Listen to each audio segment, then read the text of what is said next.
बहुत समय पहले चंद्रप्रस्थ नामक एक समृद्ध राज्य था। राजा आर्यमन सिंह उस राज्य के शासक थे। वे अपनी बुद्धिमत्ता, साहस और न्यायप्रियता के लिए प्रसिद्ध थे। उनके शासन में प्रजा खुशहाल थी, लेकिन उनके जीवन में एक अभाव था। उनकी पत्नी का निधन हो चुका था और वे अकेले थे। चंद्रप्रस्थ के आसपास एक घना जंगल था जिसे कालवन कहा जाता था। इस जंगल के बारे में डरावनी कहानियां मशहूर थीं। कहा जाता था कि वहां मोहिनी नाम की एक डायन रहती है जिसने 100 साल पहले जंगल को अपने जादू से श्रापित कर दिया था। मोहिनी कभी चंद्रप्रस्थ की सबसे सुंदर और बुद्धिमान स्त्री थी, लेकिन लोगों का कहना था कि उसकी महत्वाकांक्षा ने उसे अंधकार की ओर धकेल दिया। उसने अमरता के लिए तंत्र मंत्र का सहारा लिया और कालवन की रानी बन गई। लोग कहते थे कि वो अपने जादू से लोगों को वश में कर लेती और उनकी आत्माओं को कैद कर लेती। राजा आर्यमन इन कहानियों पर विश्वास नहीं करते थे, लेकिन एक दिन एक भयभीत किसान दरबार में आया और बताया कि उसके गांव के लोग जंगल में गायब हो रहे हैं। उसने दावा किया कि ये सब मोहिनी का काम है। राजा ने समस्या की गंभीरता को समझा और फैसला किया कि वे खुद इस रहस्य का पता लगाएंगे। उन्होंने अपने कुछ भरोसेमंद सैनिकों के साथ कालवन में जाने का निश्चय किया। जंगल में प्रवेश करते ही उन्हें एक अजीब सी ठंड और सन्नाटा महसूस हुआ।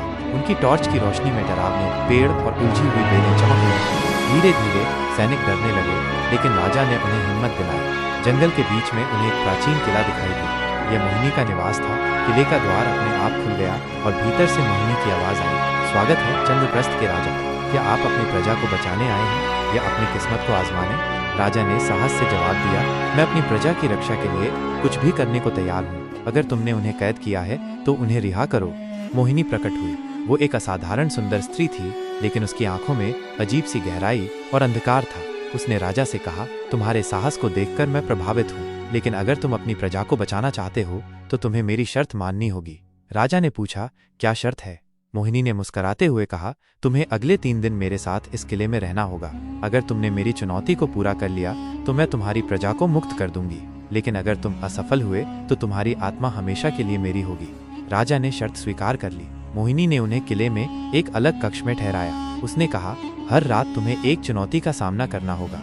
अगर तुम हार गए तो तुम्हें अपनी आत्मा खोनी पड़ेगी। पहली रात राजा के कमरे में अजीब घटनाएं होने लगीं। कक्ष की दीवारों से भूतिया आवाजें आने लगीं, फर्श कांपने लगा और अचानक से एक विशालकाय छाया उनके सामने प्रकट हुई। राजा ने अपनी तलवार खींच ली, लेकिन आवाज ने कहा, तुम्हारी तलवार तुम्हें नहीं बचा सकती। ये डर तुम्हारे भीतर से है। राजा ने अपनी आंखें बंद की और अपने मन को शांत किया। उन्होंने सोचा, डर मेरे भीतर है और मैं इसे खत्म कर सकता हूँ। उनके साहस से छाया गायब हो गई। दूसरी रात मोहिनी ने उन्हें एक कक्ष में बुलाया जहाँ सोने और रत्नों के ढेर लगे हुए थे। उसने कहा, यह सब तुम्हारा हो सकता है, बस तुम्हें अपने राज्य और प्रजा को छोड़कर मेरे साथ रहना होगा। राजा ने कहा, मेरा राज्य और मेरी प्रजा मेरी जिम्मेदारी है। इन चमकती चीजों के लिए मैं उन्हें नहीं छोड़ सकता। जैसे ही उन्होंने ये कहा, कक्ष गायब हो गया और मोहिनी ने मुस्कुराते हुए कहा, तुमने फिर से जीत हासिल की। तीसरी रात मोहिनी ने अपनी असली शक्ति का प्रदर्शन किया। उसने खुद को एक साधारण और दयालु स्त्री के रूप में प्रस्तुत किया और राजा से कहा, मैंने सैकड़ों वर्षों से अकेलेपन का सामना किया है। मैं केवल तुम्हारा साथ चाहती हूँ।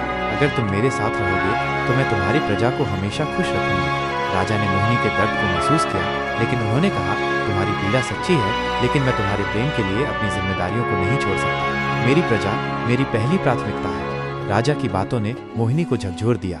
उसने महसूस किया कि उसकी अमरता और शक्ति ने उसे इंसानियत से दूर कर दिया है। वह रो पड़ी और बोली, तुमने मेरी तीनों चुनौतियों को पार कर लिया। मैं तुम्हारी प्रजा को मुक्त करती हूँ। मोहिनी ने अपने जादू से सभी कैद आत्माओं को आजाद कर दिया। जंगल फिर से हरा भरा हो गया और किले की अंधकार में ऊर्जा गायब हो गई। राजा ने मोहिनी से कहा, तुम्हारे पास इतनी शक्ति है, लेकिन तुमने उसे गलत दिशा में इस्तेमाल किया। क्यों न तुम अपनी ताकत को अच्छे कामों में लगाओ? मोहिनी ने अपनी गलतियों को स्वीकार किया। उसने कहा, मैं तुम्हारे जैसे निडर और दयालु राजा से मिली, जिसने मुझे मेरी सच्चाई दिखाई। अब मैं अपनी शक्ति का उपयोग अच्छाई के लिए करूंगी।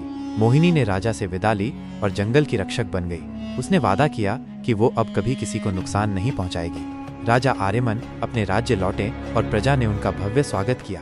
उनकी बहादुरी और निष्ठा की कहानी चंद्रप्रस्थ में पीढ़ियों तक सुनाई जाती रही। मोहिनी भी एक नई किंवदंती बन गई। लोग कहते हैं कि कालवन अब एक पवित्र स्थान बन गया है, जहां मोहिनी की आत्मा जंगल की रक्षा करती है।